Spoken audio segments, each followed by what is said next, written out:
Hey everyone, Once Bitten here at the Battle Report. In two of my last three games, I was able to play against Kingdom of Equitaine. This is a different list, a different player. This is actually the guy that I play most frequently, who normally plays ogres, and he is borrowing my models for this game. Um, but a really, really intriguing Kingdom of Equitaine list, and what turned out to be a pretty intriguing game. So 2,500 points, starting on the right. He's got a huge unit of peasant crusaders with the sacred reliquary with them. He also has a hero level character, so the army list is in the description. But just a really, really interesting unit there. I It took me about halfway through the game to appreciate this unit because I looked at him like, yeah, they're stubborn, 7 or 8, whatever. This thing puts out a metric crap ton of attacks. Each model has one attack base. He gave them extra hand weapon, and they're frenzied. So the front rank gets 3 attacks each. The Sacred Reliquary gives them attack an extra rank, and they're in horde formation, so they're attacking 4 ranks deep. This thing, and they have hatred. This thing is a force to be reckoned with. Anyway, next to him is a unit of fast cav. He's got 2 units of Knights Aspirant with the Crusaders upgrade.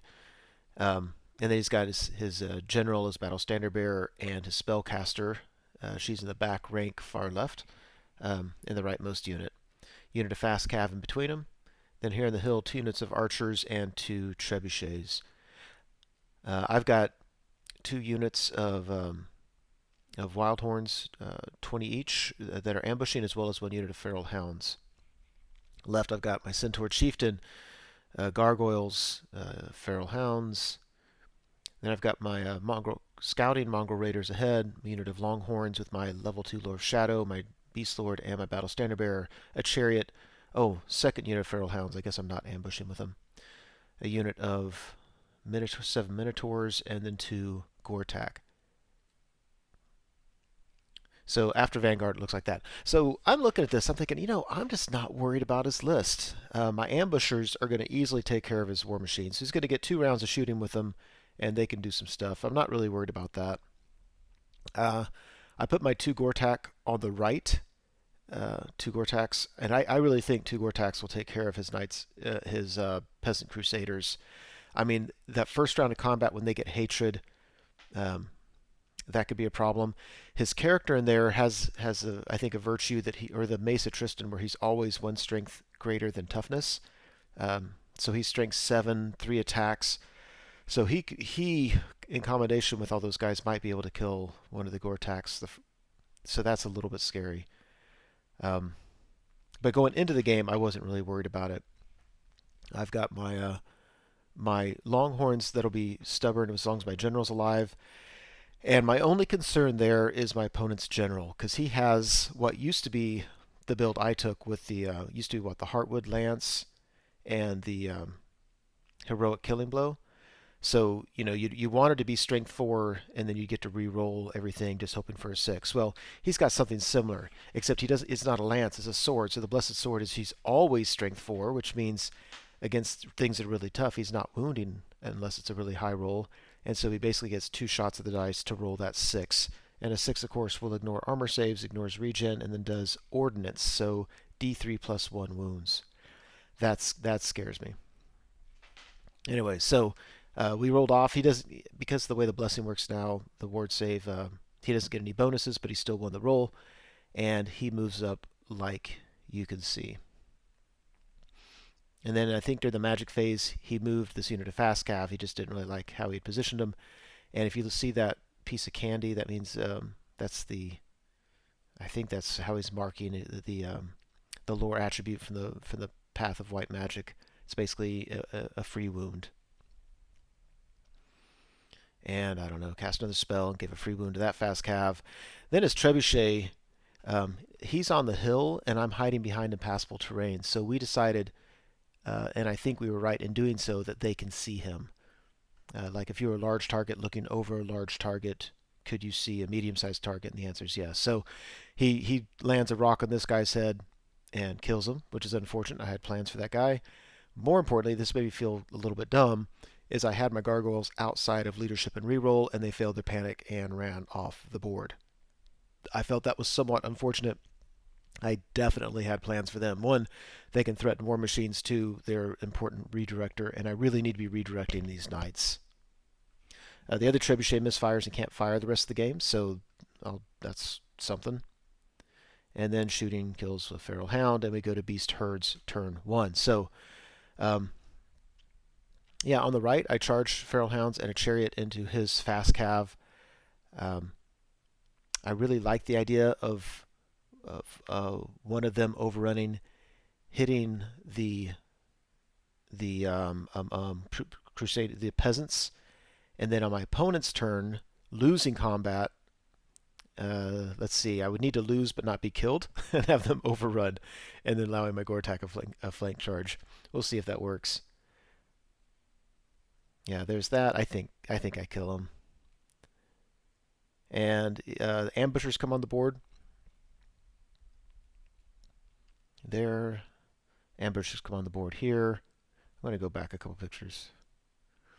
Yeah, so it looks like something I had charged his fast cav, probably that chariot, I believe, charged his fast cav, and they fled. So there's that. And yeah, so we shoot all at his peasants, and my thinking was, they're so much easier to wound than that trebuchet. I think I was thinking that if I killed him, it'd force a panic test on the trebuchet, but that was dumb. I wasn't going to do 10 wounds to him. But that is 40 shots. And anyway, did a single wound, somewhat lackluster. These guys shoot, and they remove that extra wound, which was kind of nice. I think these guys that die with the 2, I think that means they get an extra couple inches on their charge or something like that. And after combat, holy cow, we charged that fast cav unit and did nothing. We did 2 wounds total. He killed 3 dogs, and it was a tie. Yeah. And this, I think this was my magic phase. I had moved these guys up and used them to redirect both units, which ended up being a huge mistake, but I didn't see it at the time. I thought I was being clever. And the lesson I'm learning from this is if you want to redirect a unit, then redirect a unit. Quit trying to make your units do double duty. Because what my opponent did on his next turn is he charged that leftmost unit at my Mongrel Raiders. And the way the mechanic works at 9th Age versus Warhammer Fantasy 8th Edition is that when skirmishers scrunch up when they're charged, they scrunch up towards the model that is closest to the charging unit. So that means it pulls them all to the left, and his rightmost unit is no longer blocked.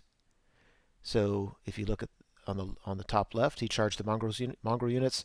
They scrunched to the left, and then his general's unit was able to charge that chariot. They're easily going to kill the chariot, overrun, and hit the flank of a Gortach. I thought that was very clever, very well done. There's the scrunchies. There's that. That's just, I mean, I'm not worried about losing the chariot, but it's certainly going to cost me a Gortach, and I've lost control over the board. And then he goes to his magic phase, and he does the boosted version of move a unit, and so he does this 16-inch magical move where he lifts up his peasant crusaders and puts them where you see them. Now, I actually had a scroll that I could have used to block it, because the way it is now, he's going to overrun and get to the Gortach, and then I could countercharge in the flank with my Minotaurs. And when he did it, for some reason, I was thinking, you know what? Nah, we're okay. I think my Minotaurs will chew through that unit. That's mistake number 2, because that's just dumb. That's actually, I thought that was a pretty good matchup for me, and my opponent thought it was a good matchup for him, and I think my opponent's right. Meanwhile, over here, this unit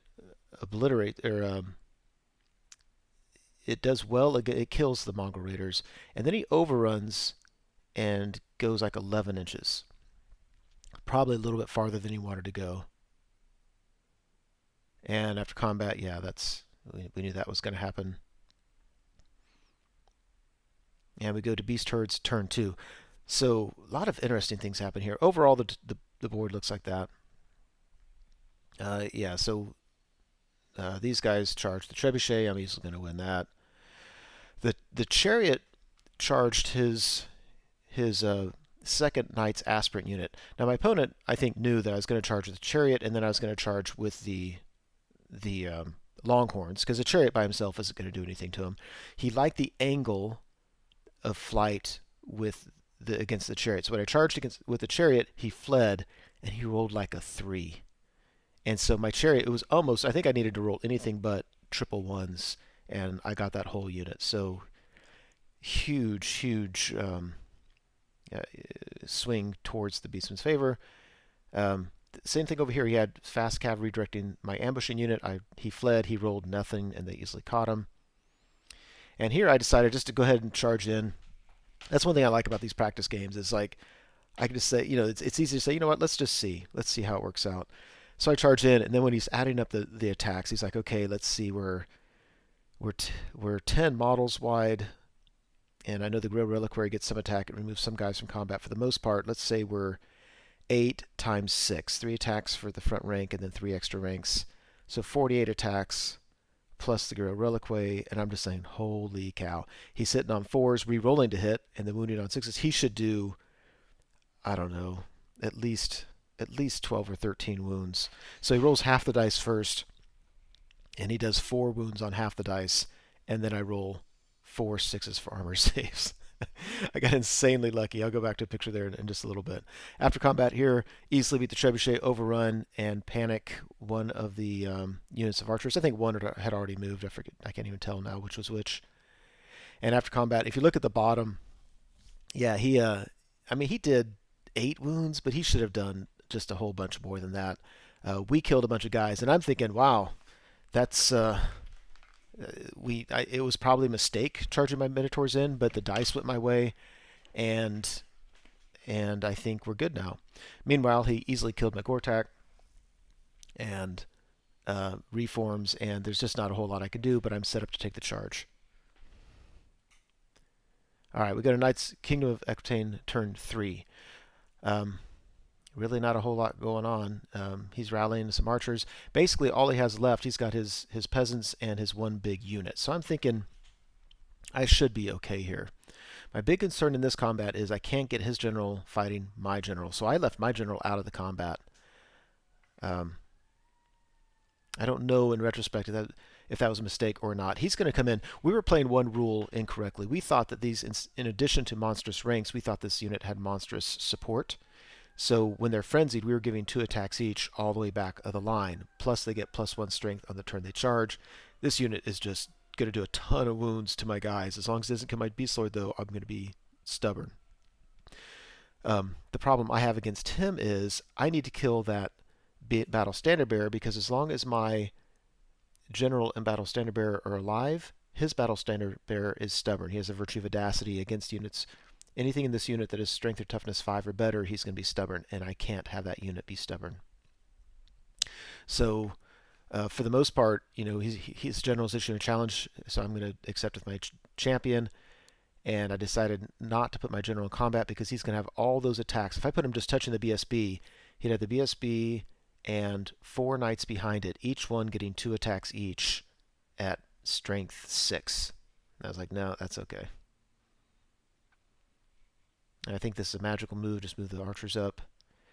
And after combat, this is crazy. So the first round of combat, I had no business not getting wounded to the extent that I did. In the second round of combat, my Minotaurs did nothing to him, and he does more wounds the second round of combat than he did the first round of combat.